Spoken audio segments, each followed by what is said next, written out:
Écoutez comment le président de la République parle du nouveau missile nucléaire qui précisément sera porté par les avions. 2035. Luxeuil sera, à l'horizon de 2035, la première base à accueillir la prochaine version du Rafale et son missile nucléaire hypersonique, figure du renouvellement entamé de la modernisation de notre dissuasion nucléaire. Luxeuil poursuivra ainsi sa longue histoire au service de la mission qui constitue le cœur de notre défense. Entrons dans le détail. Ce missile, nucléaire, voyons sa fiche. Alors, ASN 4G, explication exactement, quelles sont ses particularités, amiral? Erson nucléaire, 4e génération. Donc c'est un missile nucléaire hypersonique, c'est-à-dire qu'il va bien au-delà de la vitesse du son dans l'air.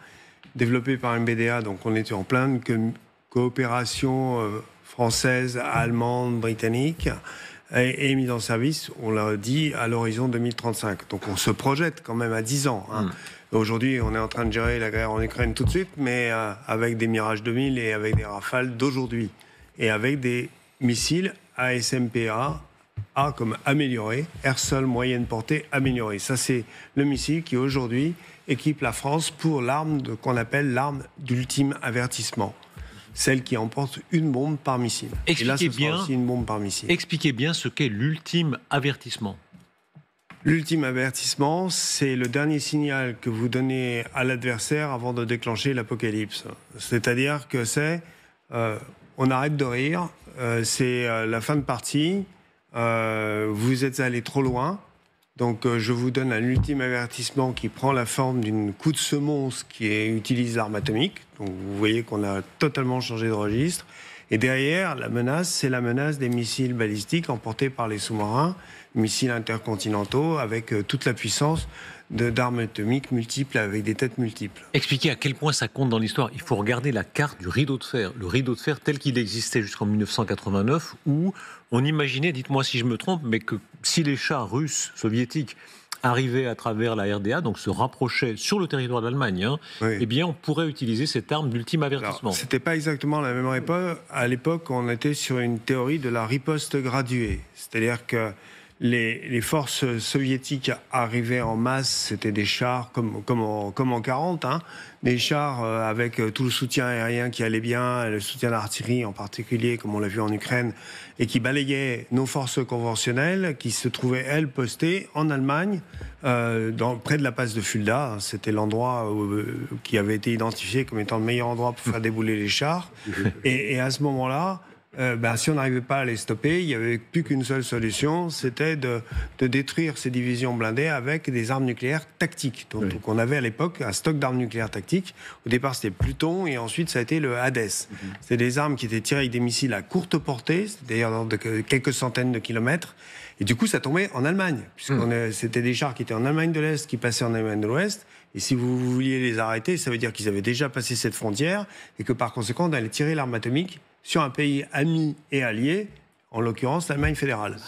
Voilà, donc c'est pour ça... Cette histoire est fascinante à rappeler, parce qu'évidemment, ça permet de décidé d'arrêter ce système d'armes. Mais on y revient. Et attendez, non, on n'y revient pas. Et le Hades a été d'ailleurs produit, puis démantelé immédiatement. C'est-à-dire, à la fin de la chaîne de fabrication, il allait directement à la casse. Vous réveillez les souvenirs du général. Oui, moi j'étais en Allemagne à cette époque-là, et donc je me déployais sur la trouée de Fulda pour arrêter la première armée populaire tchèque. C'était ça, en fait.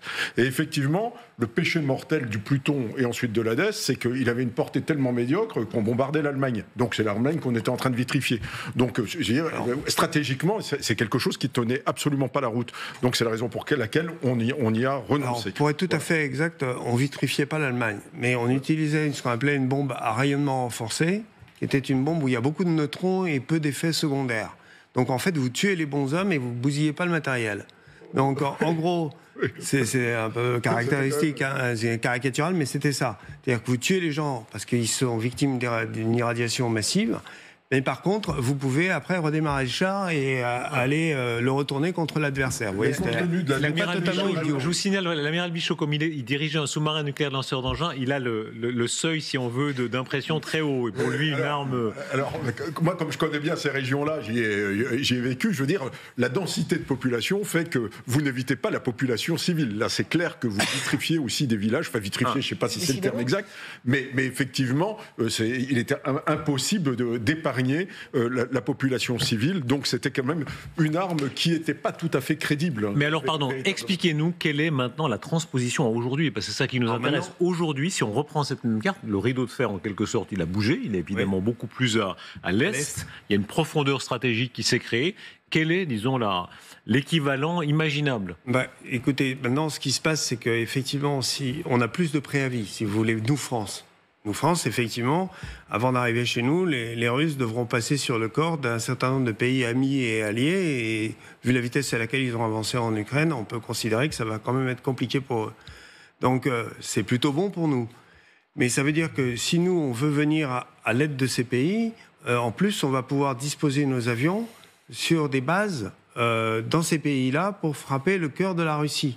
C'est-à-dire qu'il ne s'agira plus de frapper, comme le soulignait le général, un pays allié de l'Union soviétique, en l'occurrence la RDA ou la République tchèque, mais on va directement aller frapper en Russie. Et donc notre menace, elle est beaucoup plus importante, elle est beaucoup plus crédible. Le seul problème, c'est qu'on va s'affronter à la Russie, dans l'état actuel des choses, probablement sans les Américains, et par conséquent, ça va quand même nettement plus compliqué qu'à l'époque de l'OTAN dans les années 60. Donc heureusement qu'on est plus près. Heureusement qu'on aura plus de préavis et il va falloir que nos camarades de l'armée de l'air et de l'espace soient particulièrement motivés pour pouvoir partir pour percer les défenses russes. Et les Ukrainiens ont montré que même des drones y arrivaient, donc on peut avoir un bon espoir de récupérer in fine quelques pilotes. C'est évidemment et de la même façon assez pour vertigineux de vous entendre, c'est-à-dire qu'on a quand même, Guillaume Roquette, des scénarios aujourd'hui, par force évidemment, c'est normal, les armées se préparent, mais enfin des scénarios qui ont un aspect crédible, disons. Ah oui, parce que sinon, c'est pas la peine d'en avoir. Oui, effectivement, parce que la menace, elle est réelle. On la connaît pas très bien. C'est la différence avec ce qui se passait à l'époque, où tout le monde était prêt. Et de toute façon, on savait qu'en face, il y avait l'ennemi et qu'il était prêt si l'occasion s'en présentait, à franchir le rideau de fer. Alors qu'aujourd'hui, on a vu que la Russie a envahi l'Ukraine, mais quelle est sa prochaine cible ? Est-ce qu'elle voudra intervenir militairement ? Est-ce qu'elle osera intervenir militairement dans un pays de l'OTAN? On peut penser évidemment aux pays baltes ou à la Pologne, mais la situation est quand même différente dans la mesure où effectivement les Russes, ils ont réussi à avancer de 110 km en 3 ans. Donc à ce rythme-là, il leur en faudra du temps avant d'arriver chez nous, et tant mieux. Moi, je voudrais dire un truc, ça va sans doute faire sursauter beaucoup de gens, mais moi je l'aime bien votre carte où on voit ce qu'était le rideau de fer en 1989 et ce qu'il est aujourd'hui. C'est-à-dire qu'il y avait la ligne rouge et la ligne jaune. Mais mettez-vous à la place d'un nationaliste russe. Lui, qu'est-ce qu'il voit ? Il voit que c'est l'Occident qui avance. Oui, c'est la faute de Poutine, hein. Oui, mais je vous dis pas ça. C'est pour ça que j'ai pris les précautions oratoires en disant c'est un point de vue de nationaliste. Mais et donc la perspective de voir l'Ukraine basculer dans l'OTAN et dans l'Union européenne, quand vous êtes la zone en marron, vous vous dites oh là là, ça se rapproche de plus en plus. Ça n'excuse rien. Je dis simplement que dans la mentalité russe, ça peut jouer. Dans la paranoïa, je vais vous citer un nationaliste russe. Je ne sais pas si on peut l'afficher. On va vous citer un nationaliste russe, mais pas tout à fait de russe, c'est Dostoïevski, qui écrit en 1876, et ça résonne avec aujourd'hui pour comprendre la mentalité de ces nationalistes russes. Il l'était d'ailleurs très fortement à cette époque-là de sa vie. Il dit « Il crie bien fort en Europe contre les prétentions conquérantes russes, contre la perfidie russe, mais... c'est uniquement pour faire peur à leur propre multitude, quand ils en ont besoin, et ceux qui crient le plus fort n'y croient pas eux-mêmes et n'y ont jamais cru. » Ces lignes-là, ça pourrait être dans la presse de Moscou ce soir. Il disait « Ils nous ont pris pour des Tartares ». Je me souviens de Dostoïevski. Mais Dostoïevski était quand même un grand nationaliste. Oui, très nationaliste, effectivement. Mais ces lignes-là, elles pourraient être mot pour mot dans la presse nationaliste ou dans la presse en général russe ce soir. Et effectivement, comme dit Guillaume, que ce soit vrai ou pas, c'est assez inquiétant, parce que c'est une mentalité d'assiégé. L'Europe se souvient que toutes les invasions sont toujours arrivées de l'Est. C'est ce que je vous rappelle quand même. On n'y est jamais arrivé dans l'autre sens. Citez-moi un pays européen qui disait « Je voudrais envahir la Russie ». Il y a la France quand même. Il y a comme la France. Il y a la France Napoléon. La France, c'est l'Allemagne nazie. Donc maintenant, il n'y a aucun pays qui fait partie de l'OTAN.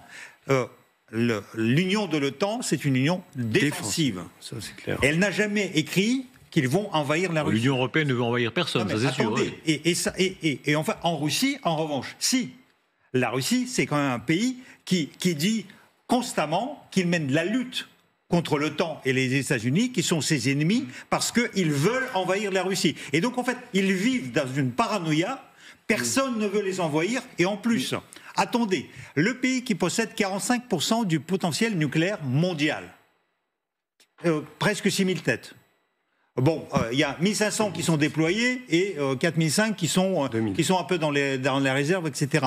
Mais qui va envahir, qui va attaquer un pays qui possède 45%? Je suis assez d'accord avec Guillaume Roquette. Sa remarque était très intéressante. Il y a quand même un complexe obsidional qui est véritable, qui n'est pas. Nous, on le comprend pas comme ça parce qu'on n'a aucune vérité. Mais ils sont malades. Mais ils sont malades. Mais il y a un véritable ils sont endoctrinés. Qu'ils ont toujours eu, qu'ils ont depuis la Horde d'Or, ils ont toujours essayé de s'étendre vers le sud, de s'étendre vers l'est. Ils ont eu les problèmes avec la Chine. Ils ont et puis vers l'ouest depuis 1917 en fait, parce qu'ils ont perdu du terrain, ils ont perdu 7 millions de kilomètres carrés entre 1917 et puis maintenant. Ils ont 17 millions de kilomètres carrés. 7 sur 17, c'est beaucoup. Oui, non, mais voilà, donc, Sergueï a parfaitement raison de rappeler que l'OTAN n'est pas une puissance offensive. Mais vu de Moscou, l'OTAN a avancé de 1800 km vers l'Est. Oui, et en plus, maintenant, ils arrivent vers le Nord. mais c'est parce que la Finlande et la Suède. Mais c'est de leur faute. Je suis d'accord avec tout ça, chers amis. J'essaie juste de me mettre dans la tête de l'autre pour essayer de comprendre quel est son état d'esprit. Et que quand on regarde la carte et qu'on réfléchit pas beaucoup, et qu'on est avec ce vieil inconscient russe que comme c'est un pays qui n'a pas de frontières naturelles, il faut toujours qu'il soit en armes par rapport à ses voisins pour ne pas se faire envahir. Bon, voilà, il y a de plus en plus de gris bleus et de moins en moins de... C'est la phrase fameuse de Pierre Desproges qui dit « L'ennemi est con, il croit que l'ennemi c'est nous alors que l'ennemi c'est lui ». Voilà, évidemment, chacun... En fait, je pense que Guillaume, il romantise toujours la Russie, il a toujours cette vision un peu impériale, la grande Russie qui va aller vers les mers chaudes, etc. Donc ici, c'est beaucoup plus simple, c'est un État mafieux. À la tête, vous avez un parrain, un mafieux qui veut juste garder son pouvoir éternellement. Et pour lui, il a besoin de l'Ukraine, parce que sans Ukraine, la Russie n'existe pas. Les racines de la Russie se trouvent à Kiev. Donc pour étoffer son pouvoir, il a besoin de l'Ukraine, il a besoin de la guerre. Et pour ça aussi, il a besoin de détruire l'Europe, parce que l'Europe, c'est un ennemi, c'est la démocratie qui est à côté et qui aide l'Ukraine, qui l'empêche d'arriver à son pouvoir. Et revenons, c'est ça le problème. une question un peu technique. C'est le gouvernement absolument malade. Vous nous avez décrit de manière assez saisissante, et vous, amiral, et vous, général, le scénario qui existait dans la guerre froide. À l'époque, l'Europe de l'Ouest était très armée, très armée. Aujourd'hui, est-ce qu'il est vrai qu'elle est beaucoup moins armée? Évidemment. Bien sûr. La France dépensait 5,6 ou presque 6% en 1960. Alors on sortait de la guerre d'Algérie, il y avait beaucoup de choses. Il y avait le programme nucléaire qui se mettait en place, mais on dépensait un peu moins de 6% du PIB pour la défense. Et donc les autres États, à l'époque, l'Allemagne, moi quand j'ai fait la Führungs Academy à Hambourg, on était encore à la fin des années 90, les Allemands, ils avaient encore 2000 chars. C'est dans les années 2000 qu'ils ont totalement baissé la garde. Regardez la courbe. Aurélien Hamel, qui est le meilleur chef d'édition à l'ouest du VE, qui dégaine sa courbe à la seconde. Voilà, on comprend là, effectivement, de nouveau, général de Gaulle, honneur à lui, c'était l'époque, alors il y avait l'arme nucléaire qui coûtait très cher, hein. Mais enfin, c'est de notre époque, cette courbe est fascinante parce qu'on voit la guerre d'Indochine, on voit tous les événements, et cette longue glissade qui fait que, voilà... Et oui, parce que d'un seul coup, on a pensé, même il y a eu la détente avec l'Union soviétique, donc forcément, on s'est senti moins menacé à partir des années 60. Mais là, on comprend le point inquiétant, c'est-à-dire qu'il y a une menace très forte, vous dites, voilà, il y a une menace très forte, et on est beaucoup moins armé que sous la guerre froide, beaucoup moins. Non, beaucoup moins, et puis on a beaucoup trop compté sur les États-Unis d'Amérique, et aujourd'hui, il est temps véritablement de redresser la barre. Mais en est-on capable, je dirais, l'Union européenne, en est-elle capable sans les Américains? Ça, c'est une autre question. Je pense que oui. on a été bien heureux de toucher ce qu'on a appelé les dividendes de la paix, c'est-à-dire que, a priori, le risque de l'Est avait disparu avec la chute du communisme. Donc, en 1992, et on voit la baisse. Alors, ce qui est intéressant, c'est que quand on le dit aux responsables étatiques de l'époque, on leur dit mais quand même vous nous avez désarmés. Ils ont une réponse qui est assez spécieuse. Ils disent oui mais en fait le montant n'avait pas diminué, c'est le PIB qui avait augmenté donc le pourcentage baissait. C'est oublier de dire que les armes ça coûte de plus en plus cher et que donc en fait pour garder un même niveau de défense il fallait garder le même pourcentage. Surtout en France, puisqu'on a toujours fait dans la très haute technologie et la petite série. Pour reprendre cette comparaison désormais bien fameuse, nous faisons dans la haute couture et pas dans le prêt-à-porter. Mais la haute couture, c'est peu, très cher. En 1950 coûtait pas le prix du sous-marin, du lanceur d'engins que vous avez commandé. Il coûtait déjà extrêmement cher, mais à l'époque on en avait 6 et maintenant on en a plus que 4. Donc vous voyez, on a baissé carrément la garde et pour les têtes nucléaires c'est exactement pareil. On a pratiquement, pas tout à fait, mais on a bien réduit de 40% notre stock de têtes. Est-ce qu'on a sous-estimé l'armée russe? C'est-à-dire, il y a un phénomène tout à coup, on sent, vous dites c'est pas une panique, heureusement, bien sûr la France est une puissance nucléaire. On n'a pas sous-estimé l'armée russe, on a sous-estimé la volonté guerrière de la Russie, ou plus exactement, et ça a été fort bien dit, l'intérêt du président Poutine à maintenir son pays en état de guerre. C'est ça qu'on a sous-estimé. C'est-à-dire qu'on a espéré qu'effectivement, avec tous les systèmes de désarmement, tous les systèmes de négociation internationale, on allait enfin aller vers une paix généralisée. Et malheureusement, on se heurte à des volontés d'individus qui, pour se maintenir en place, n'ont pas du tout cette idée-là en tête. Et est-ce qu'il n'y a pas même une forme, disons, d'aveuglement? Je vous recommande, il faut relire les pages, les mémoires de guerre du général de Gaulle. Il va voir Blum, il va voir Léon Blum, et puis il lui dit il faut vraiment se réarmer, c'est extrêmement important, il y a une urgence. Et puis Blum, il est occupé, il y a le téléphone qui sonne, et de Gaulle se moque un peu de Blum en disant, enfin, on sent qu'il m'écoute d'une oreille, il se dit il faut vite que je passe au rendez-vous suivant. C'est le premier qui a remonté. Il faut lire, bien sûr. C'est le gouvernement Blum qui a C'était sans doute trop tard et trop peu.